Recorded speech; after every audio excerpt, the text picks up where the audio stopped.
मसीह यस्सु के अजीम नाम में आप सब की सलामती हो। मेरा नाम पास्टर परवेज़ रहमत मसीह है और खुदावंद मुझे अपनी खिदमत के लिए द लास्ट स्टेज मिनिस्ट्रीज़ के प्लेटफार्म से इस्तेमाल कर रहा है। मैं जेएमसी टेलीविज़न का तहे दिल से शुक्रगुजार हूँ जिन्होंने ये मौका दिया है कि मैं एक मुख्तसर पैगाम के साथ हाज़िर हो सकूँ। आज का जो हवाला है वो मुक़द्दस मत्ती की मार्फत लिखी गई इंजील उसका छठा बाब 24 से 34 आयत पर मुश्तमिल है। मेरे अजीज़ों, इतना टाइम नहीं है कि मैं पूरा हवाला आपके साथ पढ़ सकूं, लेकिन आप अपनी इंजील खोलें और उसमें से देखें कि इसका जो तनाज़र है वो ये है कि खुदावंद अपनी आसमानी बादशाहत की तस्वीर पेश कर रहा है कि उसकी बादशाहत कैसे होगी। और इन आयात में जो सबसे पहला चैलेंज 24 आयत में शुरू होता है वो ये है कि कोई आदमी दो मालिकों की खिदमत नहीं कर सकता। मेरे अजीज़ों, हम अपनी रोज़मर्रा ज़िंदगी में भी देख सकते हैं कि हम दो कश्तियों में एक ही वक्त में जिस तरह सवार नहीं हो सकते, हम कैसे दो मालिकों की खिदमत कर सकते हैं। और दो मालिक जो हैं वो कौन हैं कि पहला मालिक खुदा है जो हमारा खालिक और मालिक है, हमसे प्यार करता है, हमारी फ़िक्र करता है।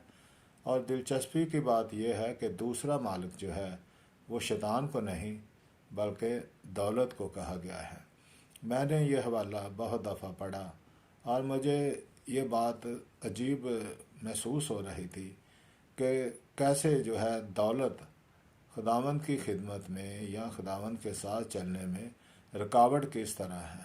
क्या दौलत बज़ाते ख़ुद कोई बुरी चीज़ है? क्योंकि हम जानते हैं कि रोज़मर्रा ज़िंदगी की ज़रूरियात के लिए, ख़ानदान की ज़रूरियात के लिए, कलीसिया की ज़रूरत के लिए रुपया, पैसा, दौलत दरकार है। और इसका जो तनाज़र है, इसका जो इशू है वो ये है कि जब हम अपनी नज़रें खुदा से हटा लेते हैं तो फिर हमारे साथ जो है फ़िक्र ही फ़िक्र है। अगर आप गौर करें तो इन चंद आयात में 6 दफ़ा फ़िक्र करने का ज़िक्र किया गया है। फ़िक्र ना करो, फ़िक्र ना करो, फ़िक्र ना करो, क्योंकि खुदावंद जानता है कि फ़िक्र किस कदर जो है ख़तरनाक है। जो मसला यहाँ पेश किया गया है वो ये है कि हमें चुनाव करना है, हमें चुनना है कि हम किसकी खिदमत करना चाहते हैं। अगर हम खुदा की खिदमत करेंगे तो फिर हमें किसी चीज़ की फ़िक्र करने की ज़रूरत नहीं है, क्योंकि खुदा जो हमारा आसमानी बाप भी है वो हमारी फ़िक्र करता है। और अगर हम दौलत को अपना मालिक चुनते हैं, और ये भी जहन में रखें कि दौलत से मुराद सिर्फ रुपया पैसा नहीं है बल्कि हर वो चीज़ शामिल है जिससे हम खुदा से ज़्यादा प्यार करते हैं, वो कुछ भी हो सकता है। क्योंकि हम गौर करें कि हम सुबह उठने से लेकर रात सोने तक हमारे अंदर एक ही ख्याल होता है कि काश मेरे पास दौलत आ जाए, मैं अपने ख़ानदान का अपना मुस्तकबिल जो है वो सिक्योर कर सकूं। लेकिन खुदावंद जो है वो हमें बताता है कि खुदावंद की बादशाहत जो है वो रुपए पैसे पर नहीं है। खुदावंद की बादशाहत उसके वादों पर है। और जहाँ हम देखते हैं कि हमारी फ़िक्र फिर अगर हम खुदा को अपना मालिक नहीं मानते और दौलत को अपना मालिक मानते हैं तो फिर हमारे अंदर ये चैलेंज रहता है कि हम क्या खाएंगे, क्या पिएंगे, क्या पहनेंगे। हम ये भूल जाते हैं कि जिसने हमें ज़िंदगी दी है वो इन सारी ज़रूरियात को भी पूरा करेगा। लेकिन हम अपना ध्यान इन सारी आर्जी बातों पर रखते हैं कि हमारा क्या बनेगा अगर हमारे पास रुपया पैसा नहीं है, तो हमारी ज़रूरतें कैसी पूरी होंगी, कैसे हम खाना खाएंगे, कैसे हम पिएंगे, कैसे हम पहनेंगे। हम ये भूल जाते हैं कि खुदा किस तौर से जो है हमारी फ़िक्र करता है। और चैलेंज इस हवाले में यही है कि हमने चुनना है, चुनाव करना है। हमारे पास फ्री विल है कि हम खुदा को अपना मालिक समझते हैं या दौलत को अपना मालिक समझते हैं। बागे अदन में भी आदम और हवा के सामने भी खुदा ने चुनाव रखा, और उन्होंने फिर जो चुनाव किया उसका नतीजा फिर हम सब जानते हैं। खाना पीना पहनना, हम जानते हैं कि हवा ने जब उस दरख्त को जिसे खुदा ने मना किया है देखा, तो उसके अंदर ये ख्वाहिश हुई कि ये खाने के लिए अच्छा है, देखने में अच्छा है, तो फिर उन्होंने उस रास्ते को चुनाव कर लिया। और खुदावंद की जो आजमाइश है, जब हम वत्ती 4 में वो भी देखते हैं कि किस तरह खुदावंद के सामने भी शैतान ने ये खाने पीने की आजमाइश रखी, लेकिन खुदावंद ने जो शैतान को जवाब दिया कि वो सिर्फ इंसान रोटी से ही जीता ना रहेगा, बल्कि हर एक बात से, यानी खुदावंद के कलाम से वो ज़िंदा रहेगा। तो मेरे अजीज़ों, हम हमारे सामने भी आज यही मसला है कि हम अपना मालिक किसे मानते हैं। और जब हम देखते हैं कि फर्दर इस हवाले को पढ़ते हैं, तो हम देखते हैं कि आसमानी बाप जो है वो हमारी फ़िक्र किस तरह करता है। परिंदों की मिसाल पेश की गई है कि परिंदों को, हवा के परिंदों को देखो, ना तो वो बोते हैं, ना काटते हैं, ना काम करते हैं, ना तनहा लेते हैं, ना जमा करते हैं, फिर भी खुदा जो है उन्हें अपने आसमानी ख़जाने से खिलाता है। शोषण की, जंगली शोषण की मिसाल पेश की गई है कि जंगली शोषण पर गौर करो कि वो उसे ना तो कोई लगाता है, ना पानी देता है, वो खुद ब खुद ही बढ़ता है। और ऐसी ज़बरदस्त पोशाक उसको भी पहनाई है कि सुलेमान बादशाह जो नहायत दौलतमंद था, वो भी वैसी पोशाक जो है वो ना पहन सका। फिर घास की मिसाल दी गई है कि घास को देखें, वो भी खुद ब खुद बढ़ती है, जितनी जल्दी बढ़ती है उतनी जल्दी ही सूख जाती है, और फिर आखिरकार वो तनूर में झोंकी जाती है। मेरे अजीज़ों, यहाँ आसमानी बाप की फ़िक्र पेश की गई है कि इसीलिए खुदावंद जो है वो हमें बता रहे हैं कि हमें फ़िक्र नहीं करना। फ़िक्र जो है वो बिल्कुल एक घुन की मानद है कि जो अंदर से ही बंदे को खा जाती है।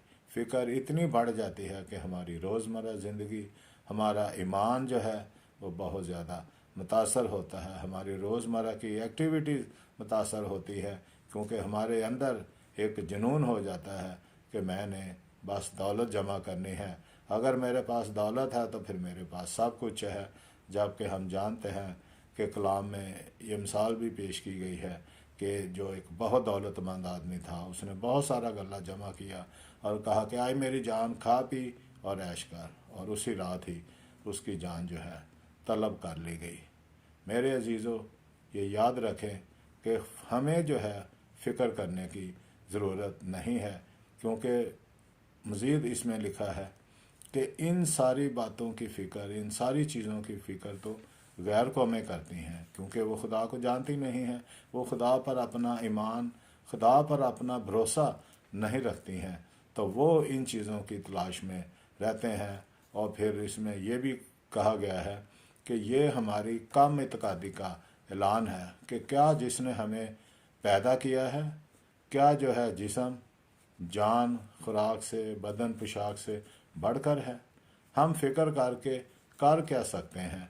फ़िक्र करके क्या हम अपनी ज़िंदगी में उसको बढ़ा सकते हैं, ज़िंदगी को घटा सकते हैं? जब इतना सा काम नहीं कर सकते तो फिर मेरे अजीज़ों, फ़िक्र करने की कोई वजह नहीं है। इसलिए जो है खुदावंद यीशु मसीह हमें बता रहे हैं कि इन चीज़ों की फ़िक्र ना करो, बल्कि यहाँ एक बहुत बड़ा सादा अल्फाज में खुदावंद ने हमें एक राज बता दिया है कि अगर ये सारी चीज़ें चाहते हो, खाना पीना पहनना ही नहीं, इसके अलावा ज़िंदगी की जितनी ज़रूरियात हैं वो भी खुदावंद हमें मुहैया करेगा। घर है, गाड़ी है और दूसरी ज़रूरतें हैं, खुदावंद मुहैया करेगा। लेकिन इसकी शर्त जो है वो एक बताई गई है कि अगर हम आसमान की या खुदा की बादशाही और उसकी रास्तबाजी की तलाश करें तो ये सारी चीज़ें हमें मिल जाएंगी। और हम क्या करते हैं कि हमारी, क्योंकि इंसानी नेचर है, भागी नेचर है, जिन बातों से खुदावंद मना करता है वही बातें हम अपनी रोज़मर्रा ज़िंदगी में भी करते हैं। खुदावंद ने ہمیں یہ ایک راز بتا دیا ہے کہ تمہیں بالکل فکر کرنے کی ضرورت نہیں ہے، تم میری بادشاہی کو، میری راست بازی کو ڈھونڈو تو یہ ساری چیزیں جو ہیں وہ مل جائیں گی۔ اور خدا کی بادشاہی سے مراد ہے کہ خدا کو اپنا بادشاہ ماننا ہے، اور جب ہم بادشاہ اس کو مانیں گے تو کیا وہ ہمیں کسی چیز کا محتاج ہونے دے گا؟ کیا وہ ہمیں بھوکا رہنے دے گا؟ کیا وہ ہمیں پیاسا رہنے دے گا؟ بالکل بھی نہیں۔ اور جب ہم اس کو اپنا بادشاہ مانیں گے تو اس کے خزانے سے ہماری ضرورتیں پوری ہوتی چلی جائیں گی۔ اور راست بازی ہم جانتے ہیں کہ ہم اپنے کاموں سے کبھی بھی راست باز نہیں بن سکتے، کیونکہ راست باز صرف ایک ہی ہے، وہ خداوند ہے، اور ہماری راست بازی اسی کی راست بازی میں پنہا ہے۔ یہ میرے عزیزو، اگر ہم نے ایک سمپل اصول سیکھ لیا ہے کہ ہم آج سے فکر نہیں کریں گے، بلکہ ہم اپنی نگاہیں اس کی بادشاہی اور راست بازی کی تلاش میں جو ہے وہ لگائیں گے، اور جب ہم اس کو ڈھونڈیں گے تو وہ ہمیں مل جائے گا۔ ہم روزمرہ زندگی میں دیکھ سکتے ہیں اس کی قوت اور قدرت کس طور سے ہماری زندگیوں میں کام کرتی ہے۔ اس لیے جو ہے میرے عزیزو، اگر آپ وری فری لائف گزارنا چاہتے ہیں تو پھر آج اگر اس راز کو ہم نے اپنا لیا، جان لیا کہ ہم نے صرف اور صرف تلاش کیا کرنا ہے خدا کی بادشاہی اور اس کی راست بازی، تو یہ ساری چیزیں تمہیں ملتی جائیں گی، کیونکہ خداوند ہمارے مانگنے سے پہلے ہی جانتا ہے کہ ہمیں کن چیزوں کی ضرورت ہے۔ میرے عزیزو، میں اسی چیلنج کے ساتھ یہ پیغام ختم کرنا چاہتا ہوں کہ کیا ہمیں جو ہے یہ سوچنا بھی ہے کہ کیا اگر خداوند نے وعدہ کر دیا ہے تو اس کا مطلب ہے کہ ہم کیا زندگی میں محنت نہ کریں، پلاننگ نہ کریں، سب کچھ کریں، لیکن ان ساری سوچوں کو، ان ساری فکروں کو جو ہم پر غالب آ جاتی ہیں، ہم خداوند کی حضوری میں لائیں، دعا میں خداوند کے سامنے رکھیں، ہم اپنا کام کریں اور خداوند اپنا کام کرے گا، اور کبھی بھی خداوند ہمیں جو ہے وہ شرمندہ نہیں ہونے دیتا، مایوس ہمیں نہیں ہونے دیتا۔ اور ہم سب اپنی اس روزمرہ کی زندگی میں اپنے تجربات سے دیکھ سکتے ہیں کہ خداوند ان ناممکنات حالات میں بھی ہمارے اندر کام کرتا ہے اور اپنی موجودگی کو ثابت کرتا ہے۔ میرے عزیزو، اب بال میرے اور آپ کی کوٹ میں ہے کہ کیا میں خدا کو اپنا بادشاہ، کیا میں اس کو اپنا مہیا کرنے والا مانتا ہوں کہ خداوند میری ہر ایک ضرورت کو پورا کرنے پر قوی اور قادر ہے۔ اور میری دعا ہے کہ خداوند مجھے اور آپ سب کو ان باتوں پر عمل کرنے کا فضل دے، اور آج سے ہم فکر چھوڑ کر دعا میں اپنی ساری ضرورتیں چاہے وہ کیسی بھی ہیں اس کے سامنے رکھیں، اس کی بادشاہی کو تلاش کریں، اس کی راست بازی کو تلاش کریں، تو پھر خداوند کا وعدہ ہے کہ یہ ساری چیزیں تمہیں مہیا کی جائیں گی۔ اس لیے جو ہے ہم آج بھی وری فری زندگی گزاریں اور کل بھی وری فری زندگی گزاریں کہ جس نے جو آج ہمارے ساتھ ہے، خدا لا تبدیل ہے، وہ کل بھی ہمارے ساتھ ہے، وہ ہمارے فیوچر پر، ہمارے مستقبل پر بھی قادر ہے، کیونکہ وہ ہم سے بہتر ہمارا مستقبل جانتا ہے۔ اسی لیے حوالے میں لکھا ہے کہ آج کے لیے آج ہی کا دکھ کافی ہے۔ جب آج ہی کا دکھ کافی ہے تو پھر ہم کل کے مزید دکھ کو اس میں شامل کیوں کرنا چاہتے ہیں؟ کیونکہ کل کی فکر بھی خدا خود کرے گا۔ ہم آج جب جو ہے یسوع مسیح میں زندگی گزار رہے ہیں، اس کے وعدوں پر ایمان رکھتے ہیں، تو مستقبل میں بھی وہی خدا ہے جو ہماری ساری ضرورتوں کو اپنے الہی خزانہ سے پوری کرے گا۔ میرے عزیزو، ان ساری باتوں کو ذہن میں رکھیں، اپنے اندر یہ چیلنج رکھیں کہ میں آج سے کسی بات کے لیے فکر نہیں کروں گا، کیونکہ فکر کرنے سے ہم کچھ حاصل نہیں کر سکتے۔ فکر کرنے سے نہ ہمارا ماضی بدلا، نہ حال بدلے گا، نہ مستقبل بدلے گا، بلکہ اگر بدلے گا تو خدا کی بادشاہی اور اس کی راست بازی کو تلاش کرنے سے۔ خداوند آپ سب کو کثرت سے برکت دے، آمین۔